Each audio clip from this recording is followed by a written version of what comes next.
Hey YouTube, it's Jared here, and today we're going to be discussing lucid dreaming. We're going to go over what it is, how to train your mind to be able to do it easier, and I will even recommend a 30-module lucid dreaming course that will take you from having had no lucid dreams to having as many as 2 to 3 per night. Imagine all of the things you would be able to experience if you were effortlessly having 2 or 3 lucid dreams every single night. Before we get started, please like and subscribe to my channel so you don't miss any of my future videos on the topic of lucid dreaming, and not just lucid dreaming, but all things to do with personal growth and self-development. This channel is about helping you reach your full potential, and lucid dreaming is only one small component of that. So what is lucid dreaming anyways? Lucid dreaming is the practice of becoming consciously aware that you are dreaming while you are still asleep and dreaming. Your mind is awake, but your body is still sound asleep. Imagine if right now you were to look at the room around you and realize that it, the screen in front of you, and even the sound of my voice were all just creations of your own subconscious mind. What would you do? What would you do if you knew that you could go anywhere right now, experience anything you've ever wanted to, and have no legal or physical consequences when you woke up afterwards? When you master the practice of lucid dreaming, your mind becomes your own fully realistic virtual playground, something video games or VR goggles will never be able to match up with. Not only does everything look 100% real, but you can experience every tactile sensation as if you were really there. I can recall my own lucid dreams where I was flying through the air at 100 miles per hour. I could smell the freshness and feel the moisture in the air as the wind blew against my face and body, blowing my hair all over the place. It really is a surreal experience that you have to have for yourself to believe it. So, again I ask, if you were able to have 2 to 3 of these experiences per night, what would you use them to do? Would you storm a dream buffet, chowing down on all your favorite foods without fear of it making you fat? Would you make out with your favorite actor, actress, or musician?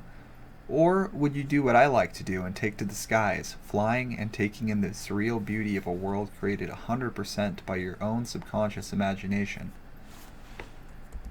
The benefits of lucid dreaming are many. The practical benefits of lucid dreaming include the ability to conquer your phobias. For example, you can practice public speaking for a big speech you have to give the night before you give it. When I was younger, I was a bass player in a rock cover band. I used to practice our gigs from time to time the night before we had them, in my lucid dreams. Another benefit would be the ability to express your feelings to someone you never had the chance to, such as a deceased loved one. Even though it's not really them and it's just a projection of your own mind, it still has the same healing effect as if you had actually got a chance to receive closure with them. The possibilities of benefits of lucid dreaming are absolutely endless and are only limited by your own imagination. So the question of the day for you today is, have you ever experienced a lucid dream? And if so, what did you do in it? Post your answers in the comment section below, as I am genuinely looking for more suggestions and ideas of things to try out in my own lucid dreams. So how does one develop this ability? How does one train their mind to become conscious while they are dreaming? The first step is to develop dream recall. If you can't even remember having had a lucid dream, what's the point in even having it? To train yourself to remember your dreams, keeping a dream journal is crucial. Keep a notebook and pen by your bedside, or, well, since it's 2020, if you have a laptop, that would work too. Every time you wake up, keep your eyes closed and think back in your mind to, what was I just dreaming about? Let your dream come back to you piece by piece and reconstruct it start to finish in your mind.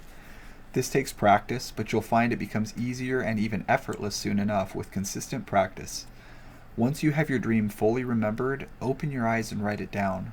Later on in the day, when you have more time, go back and highlight all of the people, places, and objects in your dream journal entry so you can easily scan each page and have them be identified at a glance. Trust me, this will make step number 2 that much easier. Step number 2 is to identify your dream signs. These are recurring people, places, and objects that continually pop up in your dreams. These will be different for each individual dreamer, and you will find that they change over the course of time. However, there will always be recurring themes at any given point in your dream life. Once you identify what these are over the course of, say, 2 weeks worth of dreams, make a list of them. Step number 3 is to train yourself to perform reality checks. Now, Once you have identified your personal dream signs, train yourself to do a reality check every time you see them in your waking life. As far as reality checks go, don't think pinching yourself works. As I said earlier, you have 100% tactile sensation in your dreams. That means you can feel yourself pinching yourself as if you were wide awake doing it. My favorite reality check is to simply look at the palm of my hands. When I am dreaming, they will be different than they look when I'm awake. For example, I may have 6 or 7 fingers instead of 5. The main thing I look at, though, is the mole on the second segment of my ring finger. When I'm dreaming, I may have 2 moles there, or maybe it will be on a different segment of a different finger. Another reality check you can do is to close your mouth, plug your nose, and try to breathe. If you are still able to somehow breathe with your mouth closed and your nose plugged, you can rest assured that you are dreaming. If you have a digital watch that you wear, look at the time on it, then look away and look back. If the time distorts or if it says a radically different time when you look back, then you are dreaming. So as I said, do a reality check every time you see one of your dream signs in your waking life, and eventually this habit will carry over to your dream life. But be patient, as this process could take 1 to 5 weeks, depending on how consistent and vigilant you are with this practice. You should also be practicing reality checks every time something strange happens in your waking life. This could be anything that is out of the ordinary. Maybe your girlfriend or boyfriend dumps you. Maybe your ride is late to pick you up. Maybe you unexpectedly get a new pet or a promotion at work. Really, anytime anything out of the ordinary, either positive or negative, happens, do a reality check. Last but not least, train yourself to do a reality check every single time you wake up. Believe it or not, we dream of waking up when we are really still asleep way more than people realize. These dreams are called false awakenings because we think we're awake, but we're really still dreaming. False awakenings are ironically the opposite of lucid dreams when you think about it that way. The mild and wild methods of lucid dream induction. Once you have mastered the practice of dream recall and reality checking, you are ready to start the more advanced techniques to amplify your odds of having a lucid dream on any given night. The 2 primary methods are mild, which stands for mnemonic induction of lucid dream, and wild, which stands for wake-induced lucid dream. The mild method requires a strong perspective memory to have good success with. If you are good at remembering to stop and pick up groceries on the way home from work, for example, or remembering to take the trash out when you go out to mow the lawn, this technique would be perfect for you. There is also a way to train your perspective memory to make it stronger, and you can find that in Dr. Stephen LaBerge's book called Exploring the World of Lucid Dreaming. To do the mild technique, when you go to bed, replay the last dream you've remembered in your head from start to finish. But do so while paying close attention to anything that seemed out of place or odd that should have signaled to you that you were dreaming. For example, did your house look drastically different? Did your mom have facial hair? Just pay attention to the odd things in your dream, and then imagine that this time you notice that they are off, and say to yourself, "That's odd, wait a minute, I'm dreaming." Then imagine you go and do whatever it is that you want to do in your next lucid dream. After you play the sequence in your head, repeat the affirmation, "The next time I'm dreaming, when I see something strange, I will become aware that I am dreaming." Repeat this affirmation to yourself in your head as many times as you need to in order to really feel it. After that, repeat the entire sequence. Start over at the beginning of your dream in your memory and repeat. Do this over and over until you fall asleep with the thought, "The next time I am dreaming, when I see something strange, I will become aware that I am dreaming," being the last thing on your mind when you drift off to dreamland. When you do this successfully, the odds are greatly increased that you will in fact notice something out of place in your next dream and realize that you are dreaming. The wild method involves falling asleep consciously. In other words, whereas with the mild method you lose consciousness when you fall asleep and then suddenly wake up in your dream. The wild method has you maintaining consciousness the full time.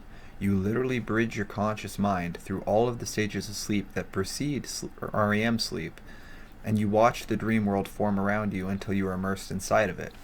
I have done both techniques, but I prefer mild method because the wild method requires you to pass through sleep paralysis without freaking out and waking yourself up. Sleep paralysis can be quite terrifying as all manner of shadowy, demonic figures and nightmare creatures assail you while you are laying there unable to move and helpless. If you, like many others, are someone who frequently suffers through sleep paralysis anyway, though, this technique would be the easiest for you. You just must stay calm and wait for sleep paralysis to transition into a lucid dream. In order to do the wild method, you should be sufficiently sleepy but mentally alert simultaneously. Go to bed and just focus on the sensations of your body on the bed. Feel the way the sheets caress you and keep your mind locked in on that sensation. Breathe slowly and deeply and fight tooth and nail to keep your mind awake, like a truck driver on the night shift would. Focus on maintaining consciousness as if your life depends on it. When your body is worn out enough and your mind is awake enough, this is much easier to do. Then you will eventually feel your body become heavy and paralyzed. This is perfectly normal and is done by the brain to keep you from acting out your dreams in the physical world while you sleep. In other words, sleepwalking. The only difference is you are normally unconscious when your body reaches this state when you fall asleep. Don't panic. Just relax and close your eyes while you imagine the dream scene that you want to travel into. Imagine yourself spinning in circles with your arms out while visualizing your ideal destination. Imagine the sensation and really visualize how it would feel to be twirling in circles like you did as a child, until you actually begin to feel yourself lose awareness of your physical body on the bed, and you feel yourself enter the void behind your closed eyelids. At this point, you should be experiencing the kinetic sensation of if you were actually spinning in a circle with your physical body. Keep twirling, and it's only a matter of time until you appear in a dream scene. It may not be the one you were thinking about, but just make of it what you will when you get there. So my question for you all is this: which of these techniques do you prefer, the mild method or the wild method? In order to amplify your success with either of these methods by an additional 50 to 60%, you should combine them with the wake back to bed technique. This technique involves setting your alarm clock to wake you up 4 to 6 hours after you've fallen asleep, so your body is not fully rested, but your mind is rested enough. Then you get out of bed and fill your mind with the concept of lucid dreaming by watching videos like the one you're watching right now, or reading other people's lucid dream journal entries. Once 1 hour elapses, go back to bed and practice either technique. This strategy will greatly increase your odds of success with either method, the wild method or the wild method. Do you want to maximize the number of lucid dreams that you have per night? What would you do if you were able to have 2 to 3 lucid dreams every single night? If you are looking to take your lucid dreaming to the maximum level possible and are serious about getting results, you can get access to the World of Lucid Dreaming Academy in the video description below. This course gives you 30 lessons to maximize your abilities as a lucid dreamer, guided meditation audios, and a private forum to socially network with other lucid dreamers just like you, as well as a 24/7 online chat. This program is literally a lucid dreamer's wet dream. Anyways, thank you for watching. If you enjoyed this video, please remember to like and subscribe to my channel so you don't miss any of my helpful guides and tutorials about everything to do with personal growth and self-improvement. Jared out.